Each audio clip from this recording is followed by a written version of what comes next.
Je joue avec bonheur, avec exaltation, la scène m'enivre, je me sens éblouissante. Baise-moi, épouse-moi, baigne-moi. C'est moi le cocu, c'est moi qu'on engueule. Prends-moi, caresse, tue-moi. Orage au désespoir. Et voyez maintenant si cela vaut la peine de vous lever de votre fauteuil. Bonjour à toutes et à tous, bienvenue dans ce nouvel épisode de Hors Scène, le podcast qui dévoile les dessous du théâtre. Je m'appelle Alexandra Vépierre, je suis journaliste et un mardi sur 3, je reçois un ou une professionnelle du spectacle pour mieux comprendre ce milieu artistique. Aujourd'hui, je reçois Guillermina Célédon et Jean-Raymond Jacob. Guillermina est directrice artistique du collectif Plateforme, avec lequel elle a créé 2 spectacles dans l'espace public, Trafic et Seul. Jean-Raymond est auteur et metteur en scène de la compagnie Opposito et il est le directeur artistique du Moulin Fondu, qui est un centre national des arts de la rue. Tous deux se connaissent très bien puisque le Moulin Fondu a accompagné le collectif de Guillermina dans la création de ses spectacles. Avec Guillermina et Jean-Raymond, on va parler des arts de la rue. Comment crée-t-on un spectacle de rue ? Comment fonctionne ce secteur en France ? Et quel impact a la crise actuelle sur ce milieu ? Vous retrouverez toutes les références et les spectacles cités dans la description de l'épisode.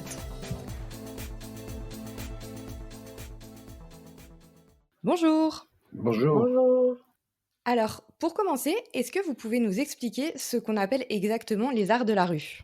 Alors, les arts de la rue, ça va être, c'est vraiment toutes les formes artistiques possibles et imaginables, que ce soit de la performance, de l'installation, du théâtre, de la musique, qui sont actives en fait dans l'espace public.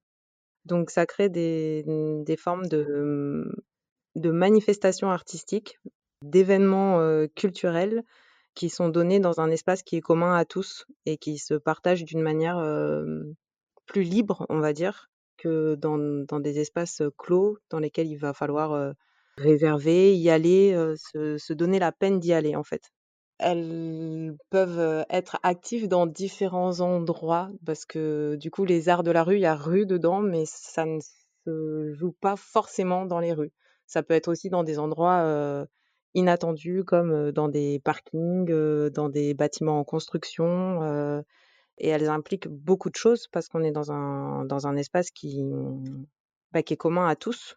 Quand on agit dans un lieu public, dans un lieu qui nous appartient et qui ne nous appartient pas en même temps, ça demande de s'interroger d'une autre manière que si on est dans quelque chose de l'ordre du privé. Ok, donc concrètement, si on imagine un spectacle de rue, qu'est-ce qui va le différencier d'un spectacle dans un théâtre traditionnel, hormis le fait que ça va être dans l'espace public ? Dans votre question, en fait, il y a un postulat qui est pas le nôtre, c'est-à-dire que dans l'espace public, les artistes qui travaillent dans l'espace public, vous y verrez exactement la même chose que ce que vous voyez en salle. C'est-à-dire que vous y verrez de l'opéra, vous y verrez du cirque, vous y verrez du théâtre contemporain, vous verrez de la danse contemporaine, vous verrez de la danse classique, vous verrez des chorales à l'unisson, vous verrez en fait, dehors, vous trouverez l'ensemble des signes artistiques qui évoluent dans les espaces salles. La seule manière que moi j'ai eu de répondre à votre question, c'est de vous dire qu'à un moment donné, tous ces signes artistiques que vous trouvez dans l'espace, dans les salles, dans les lieux conventionnels, sont les mêmes que vous retrouvez dans l'espace public, mais pour lequel des outils ont été inventés. On a été obligé d'inventer nos langages, on a été obligé d'inventer notre technique. Les techniques des compagnies aujourd'hui qui travaillent dans l'espace public ont été totalement inventées pour que, par exemple, on ait un son mouvant, émouvant et de qualité dans l'espace public, mais qui ne tiennent pas compte, en fait, des mêmes critères que dans la salle. Effectivement, on retrouve tout ce qu'on va retrouver en salle, écrit et pensé différemment. Il y a aussi un endroit dans les arts de la rue où toutes ces disciplines, en fait, elles se mélangent et elles se côtoient, en fait. On va moins mettre le cirque d'un côté, le théâtre d'un autre, la musique, et pas dans tous, mais il y a beaucoup de spectacles où, en fait, ces différentes disciplines vont se mélanger, se côtoyer. Dans un festival de théâtre de rue, par exemple, comparé à un festival de théâtre type Avignon, on va retrouver toutes ces disciplines à différents coins de rue, quoi. Il va pas y avoir que du théâtre ou que des installations ou que du cirque. Non, ça se côtoie, ça vit ensemble et des fois même dans une création, il y a toutes ces disciplines qui peuvent apparaître. Et vous, à titre personnel, qu'est-ce qui vous a mené dans la rue? Je suis partie des gens qui ont commencé dedans, qui ont appris beaucoup de choses dedans, mais qui à un moment donné ont l'impression que dedans ils tournaient un peu en rond. Moi, c'était un peu le sentiment que j'ai eu, c'est-à-dire que en tant que jeune auteur à ce moment-là, c'était un petit peu en fonction de ce que je montais, je savais un petit peu devant qui j'allais jouer, parce qu'en France, c'est formidable, c'est un pays formidable au niveau de la culture, mais c'est vrai que c'est une culture qui est assez compartimentée, c'est-à-dire si on part de l'activité du centre social, puis on va monter toutes les strates jusqu'à les scènes nationales, celles conventionnées et l'opéra, ben vous allez vous rendre compte que de toute façon, le public qui fréquente ces différents lieux sont aussi des publics très différents des uns des autres. Et moi, j'avais envie de m'adresser plus à un moment donné à la ville, et donc m'adressant à la ville et en ayant l'ambition de dire qu'à un moment donné, j'allais raconter une histoire de la personne la plus humble de la ville à monsieur le maire, il fallait donc trouver un facteur commun, c'est-à-dire un sens commun qui permettait de mettre tout le monde à un moment donné dans une histoire commune et qui pouvait se partager ou comprendre. Voilà. Donc c'est vraiment une démarche liée à mon expérience en salle qui m'a fait moi sortir dehors et d'aller vers un public population, comme disait Michel Crespin, que d'un public d'abonnés. Et toi, Guillermina? Eh ben, moi, pour le commencement, c'est un peu tout l'inverse. C'est-à-dire que je suis un peu née dans la rue, au cœur du Teatro del Silencio, qui est donc une compagnie de théâtre de rue. Et puis j'ai eu besoin d'aller voir d'autres choses et d'aller voir plus le théâtre en boîte noire. Donc les études m'ont amené vers le conservatoire du 19e. Et en fait, c'est le sujet, la thématique des pièces que j'ai mis en scène. Donc la première, c'est Trafic, qui était sur la traite sexuelle, sur la prostitution. Et la deuxième sur des histoires de familles monoparentales, en fait. Mais les deux mises en scène sur lesquelles je me suis jetée, quoi, c'est presque la rue qui s'est imposée, en fait, à ces thématiques. Et après, pareil que Jean-Raymond, il y a quelque chose de l'ordre de l'envie d'une gratuité, de l'envie d'un théâtre et d'une culture pour tous, et que j'ai l'impression que c'est aussi dans l'espace public que c'est plus facile de venir voir des spectacles et que c'est plus accessible, que la culture est plus accessible à cet endroit-là qu'en musée ou en théâtre, ne serait-ce que par la gratuité en fait. Et vous me parlez tous les deux du public. Est-ce que vous savez qui est le public des arts de la rue? Le public des arts de la rue, je pense qu'il est très varié en fait, que ça dépend où est-ce qu'on est en train de jouer et dans quelles conditions. Si on va être programmé dans un festival, il y a des festivals qui vont plus s'adresser aux familles, jeunes publics. Après, c'est un mélange toujours, c'est toujours un mélange. Et puis, il y a les spectacles qui vont être programmés dans des saisons, donc ça va apparaître comme ça à un endroit dans la ville. Et là, il va y avoir bien sûr les gens qu'on aura invités et les gens qui seront venus dû à la communication qu'il y a eu autour de cet événement, mais aussi un public inaverti en fait, qui tout d'un coup va être surpris, et c'est le public qui moi m'excite le plus, et on ne sait jamais s'il va y avoir ou pas des gens qui tout d'un coup s'arrêtent parce qu'ils sont complètement happés par ce qu'ils sont en train de voir. Bien sûr, on a un public d'habitués qui vient au festival, qui suit les arts de la rue et tout d'un coup, il y a la petite mamie qui est partie à la boulangerie, ou j'en sais rien, les jeunes qui sont sortis faire du vélo, rien à voir, ils étaient absolument dans une autre ambiance, et tout d'un coup, ils arrivent et là, waouh, qu'est-ce qui se passe? Et ils sont pris par la chose, et il y a aussi ce public-là. On n'arrive pas sur le siège 56 de l'allée 4 aux Amandiers à Nanterre par hasard en fait. On tombe pas par hasard dans un siège au théâtre, alors que dans les arts de la rue, on peut tomber par hasard sur un spectacle en fait. Il y a quelque chose de l'ordre du surprenant et de la surprise, je trouve. Et donc pour continuer sur le public, quel va être le rapport avec le public? Est-ce que dans la rue, il va y avoir le 4e mur, par exemple, ou il va y avoir des adresses directes au public? Alors, le quatrième mur existe dans l'espace public comme il existe sur un plateau. C'est au metteur en scène de savoir s'il le fait exister ou pas. C'est des techniques ça de mise en scène. C'est pour ça que je disais tout à l'heure qu'il y avait une spécificité vraiment à écrire pour la rue et que on utilise le même langage adapté, mais les mêmes langages que les gens qui travaillent à l'intérieur. Moi, dans mon dernier spectacle, j'ai mon 4e mur parce que je veux une distance entre moi et je veux que le spectateur à ce moment-là se sente uniquement que spectateur et voyeur. Et à un moment donné, dans ma mise en scène, je fais tomber mon 4e mur Et en effet, là, je casse ce mur et je suis en direct, en rapport direct. Le regard est direct avec le public, vous voyez. Et toi, Guillermina, ça se passe comment pour tes spectacles à toi? Je pense que dans la rue, le spectateur, même si c'est pareil au théâtre, effectivement, il faut vraiment se poser la question de qui il est.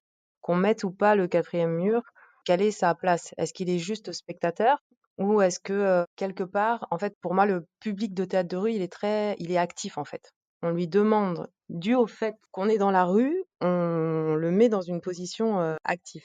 Dans le sens où quand on va au théâtre, on est dans un siège, on est confortablement assis, il fait chaud, il va pas nous pleuvoir dessus, il va pas non plus y avoir le cagnard. Et puis en plus de ça, on est dans le noir. Donc on est dans une zone de confort. Et dans la rue, il n'y a pas cette zone de confort en fait pour le public. On est dans l'espace public, on est en alerte, tous, on est dehors. Et même si on est chill sous un arbre, tranquille, en train de boire un coup et de regarder un spectacle en même temps, on n'est pas à l'abri que tout d'un coup, je sais pas, le spectacle se mette à nous tourner autour.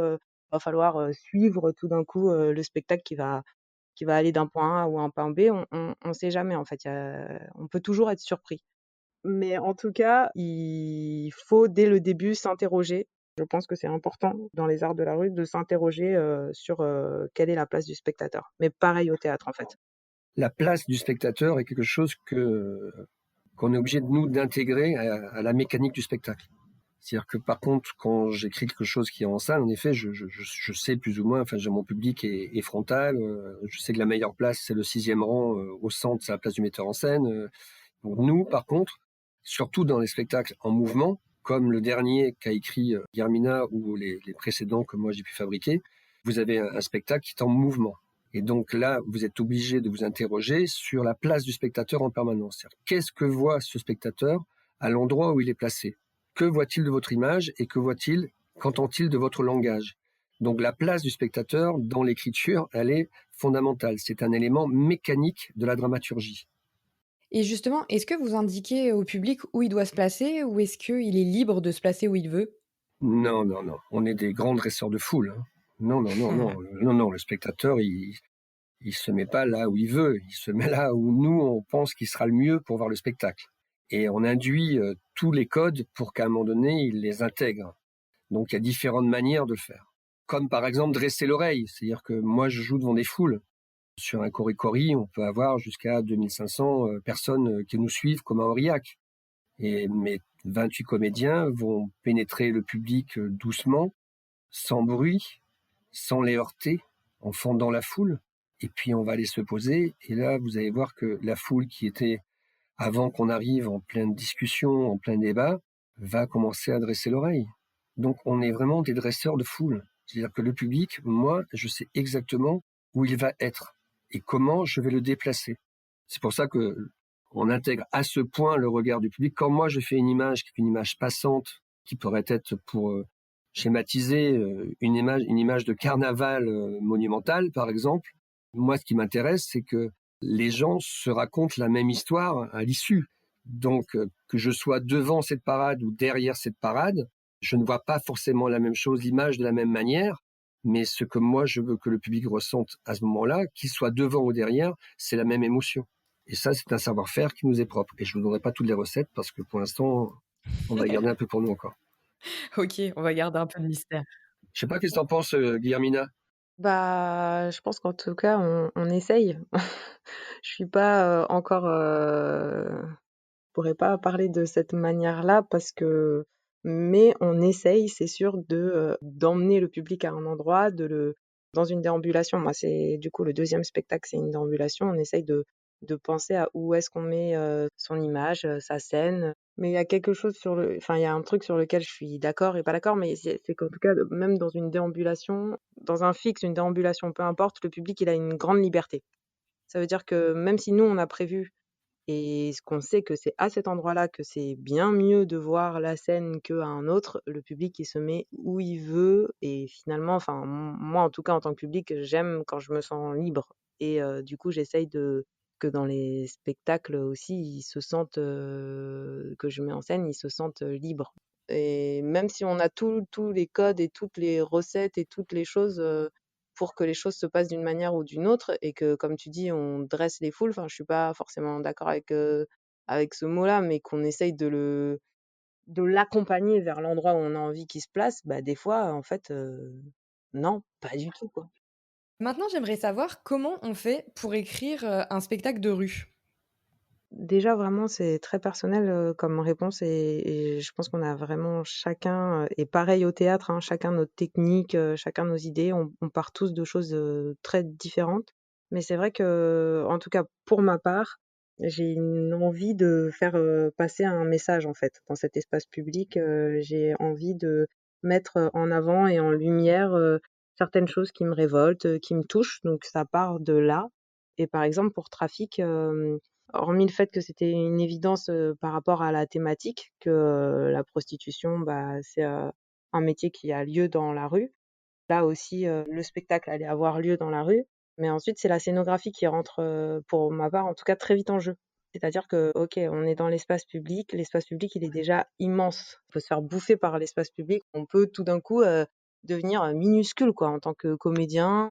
Donc comment on a une scénographie qui a un sens avec, ce qu'on veut raconter et qui en même temps, va, épouser, l'espace public dans lequel on est, avoir un sens par rapport à ce qu'on est en train de raconter, dans la pièce de théâtre qu'on est en train de mettre en scène, quel sens ça va avoir. Et bien évidemment, si on joue de nuit ou de jour, ça va pas du tout être la même chose. Il y a aussi, la lumière, éclairer, éclairer les comédiens et les scènes qui sont en train de se passer si tout d'un coup on est de nuit. Mais je pense qu'il y a un endroit où on essaye, de pas, refaire la boîte noire en extérieur, en fait. Dans Trafic, par exemple, les lumières, c'était, les feux des camionnettes qui éclairaient, les comédiens.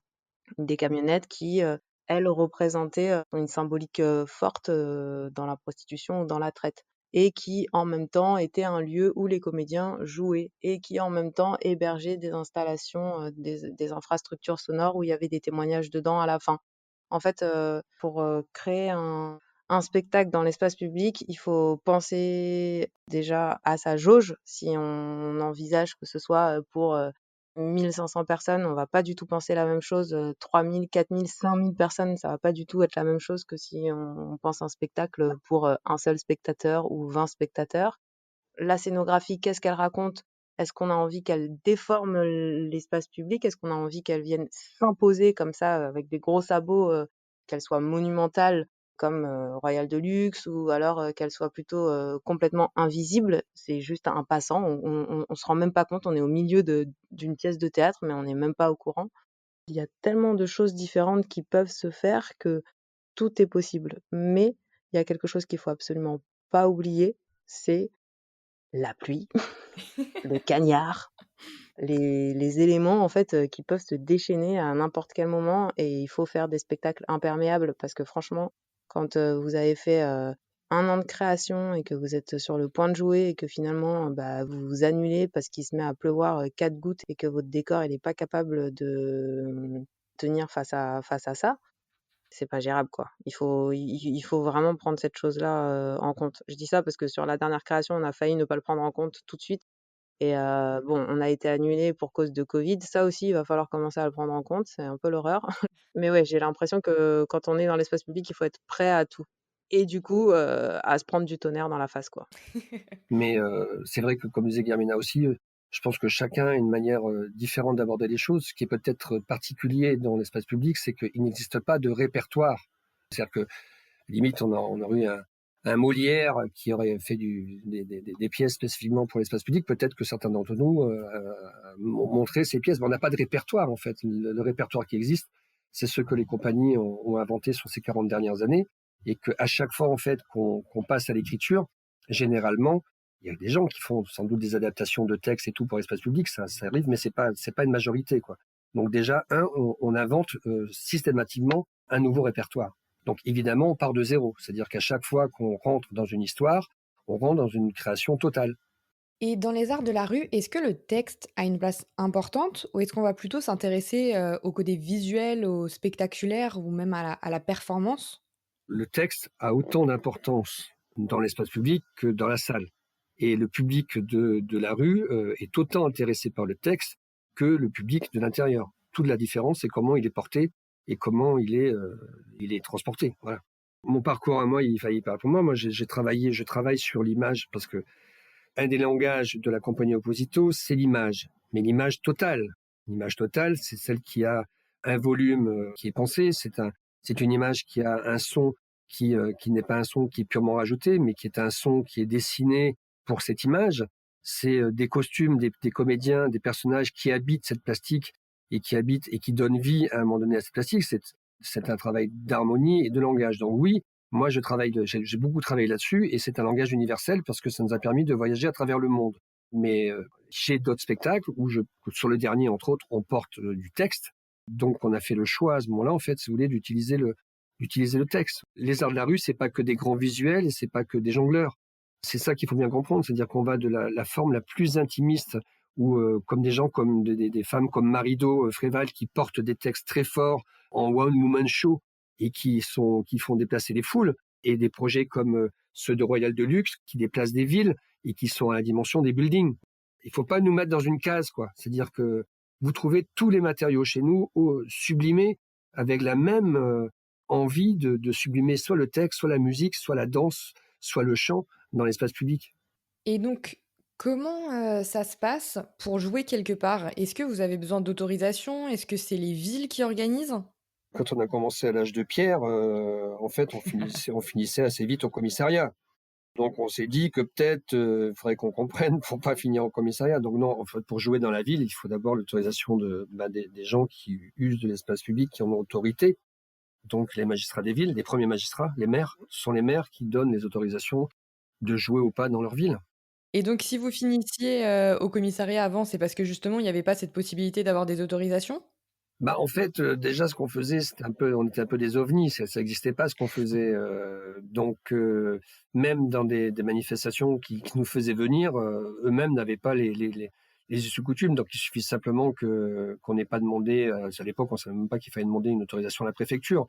Mais la préfecture, elle, à l'époque, elle connaissait elle savait ce qu'était un carnaval. Donc en fait, à un moment donné, on s'est déclaré, quand on faisait des choses pour pas finir au poste, on se déclarait comme des carnavals. En fait, ce qui s'est passé, c'est que progressivement, ce métier s'est construit à tous les niveaux. C'est-à-dire qu'on en a forgé le cadre artistique, le cadre technique, mais aussi le cadre juridique.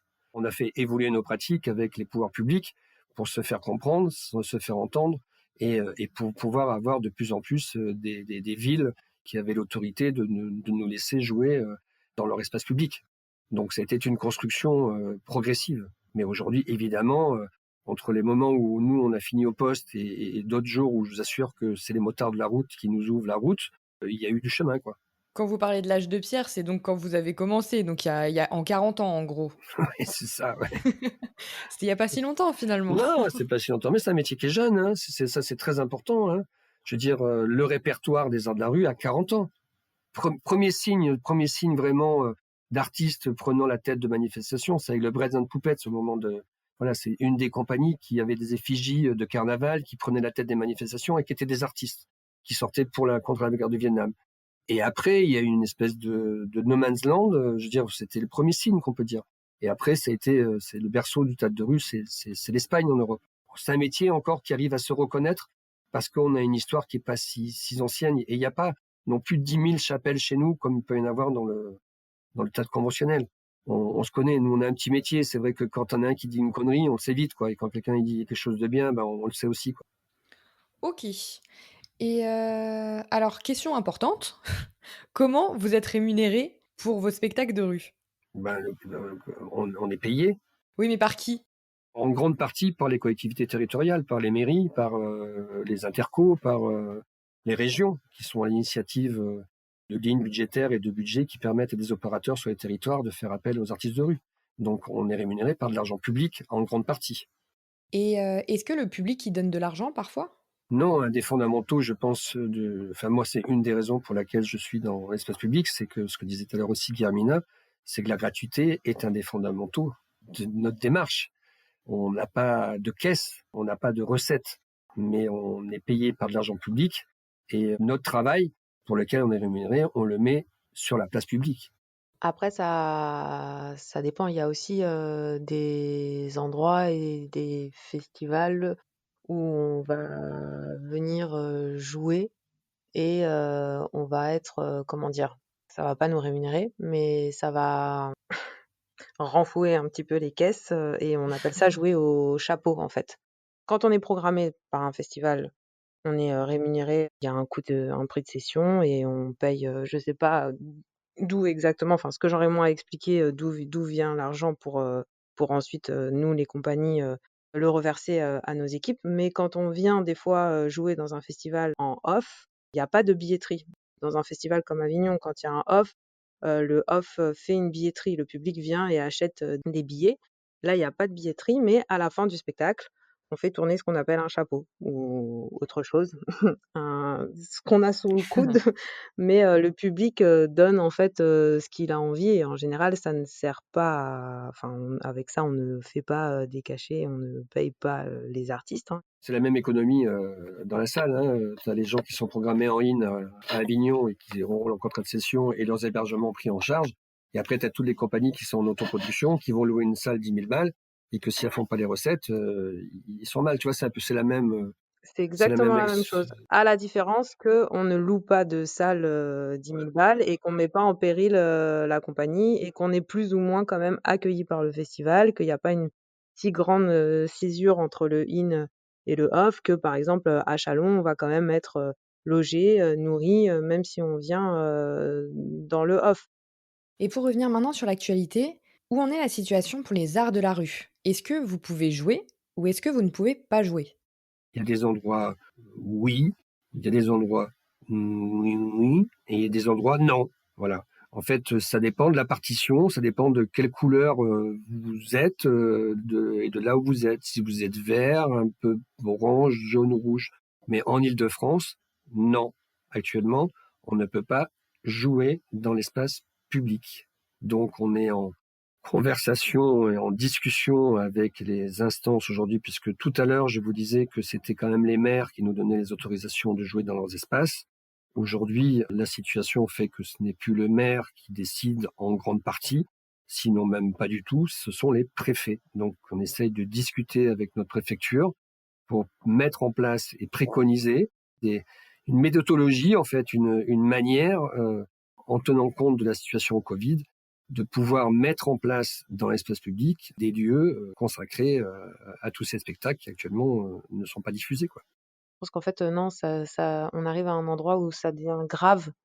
Vraiment, vraiment très grave et incompréhensible. Je pense qu'on est face à certaines injustices qui ne sont pas, justifiées dans la manière dont, la crise est gérée, actuellement et je comprends pas comment est-ce que, à 8h30 le métro peut être blindé et on peut être dans un escalator en train de se coller les uns les autres et regarder par terre avec nos masques et qu'on ne peut pas autoriser un spectacle en déambulation où des barrières de sécurité, sanitaires peuvent être totalement, respectées, en fait.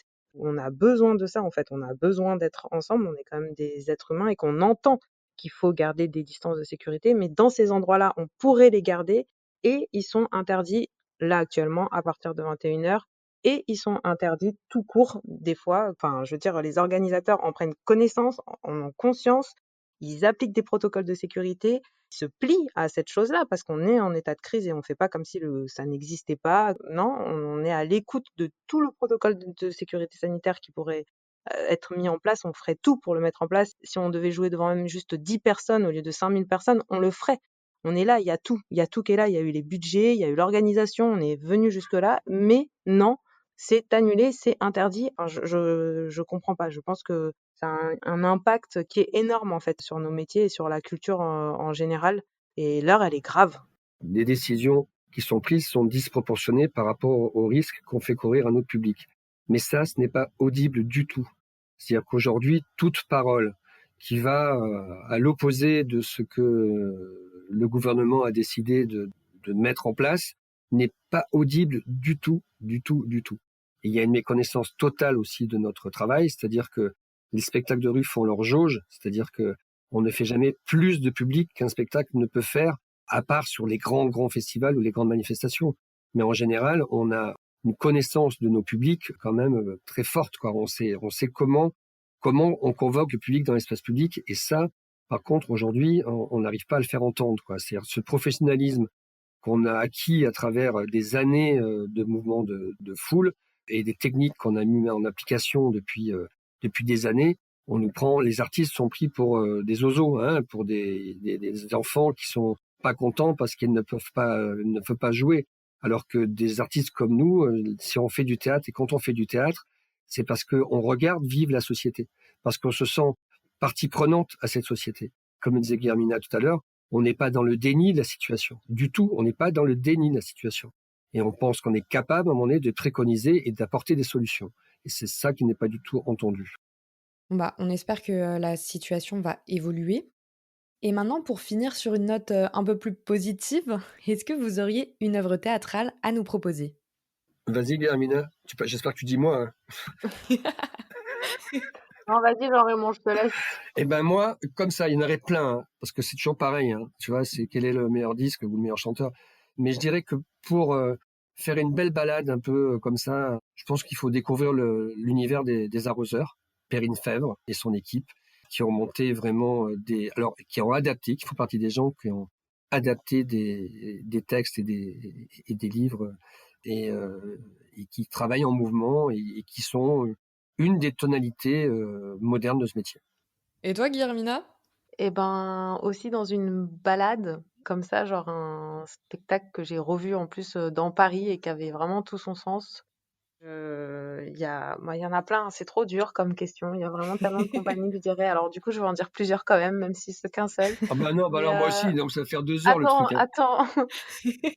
Attentif ensemble d'ici même qui est de Marc Hetz qui m'a vraiment touchée et bouleversée comme spectacle qui est une écriture très particulière que j'avais vue et que j'ai revue, qui est un spectacle qui évolue constamment et qui utilise l'espace public sous différentes formes. C'est un des spectacles qui m'a beaucoup touchée et marquée. Après, comme je dis, il y en a plein. Il y a Monstre d'humanité de la compagnie numéro 8 qui a rejoué il y a pas longtemps, là, cet été. Je sais pas si ça jouera encore. Rictus de Garnius, je crois que ça ne joue plus, mais pareil, si un jour il y a la possibilité. Marido Fréval. Marido Fréval, il y en a plein. Le Théâtre de l'Unité, le Macbeth dans les bois, il est incroyable. Générique Vapeur. Ça fait trop, là, ça fait trop. Non, il y a plein de choses à venir découvrir. Merci beaucoup à Guillermina et Jean-Raymond de nous avoir partagé leur expérience. Et merci à vous d'avoir écouté ce 8e épisode de Hors Scène. Si vous aussi vous souhaitez partager vos expériences théâtrales, retrouvez-nous sur Facebook et Instagram. Vous pourrez aussi retrouver des conseils, comme le dernier post de Laetitia sur comment trouver une résidence. Si cet épisode vous a plu, abonnez-vous dès maintenant sur Deezer, Spotify, Apple Podcasts pour ne louper aucun épisode. Laissez-nous des étoiles, 5 de préférence, et n'hésitez pas à écouter les épisodes précédents. Vous pouvez aussi conseiller le podcast autour de vous, et puis en plus, ça fera une bonne occupation pendant le couvre-feu. Si cet épisode vous a déplu, je vous conseille d'appeler Roselyne Bachelot dès ce soir pour lui en faire part. Nous, on a hâte de savoir ce qu'elle en a pensé. Ce podcast est réalisé en collaboration avec l'intrépide Laetitia Leroy, qui s'occupe de nos réseaux sociaux. Merci à elle. Le générique de cet épisode a été créé par Thomas Rodriguez. Merci à lui. Et nous, on se retrouve très prochainement pour un nouvel épisode. Allez, à bientôt!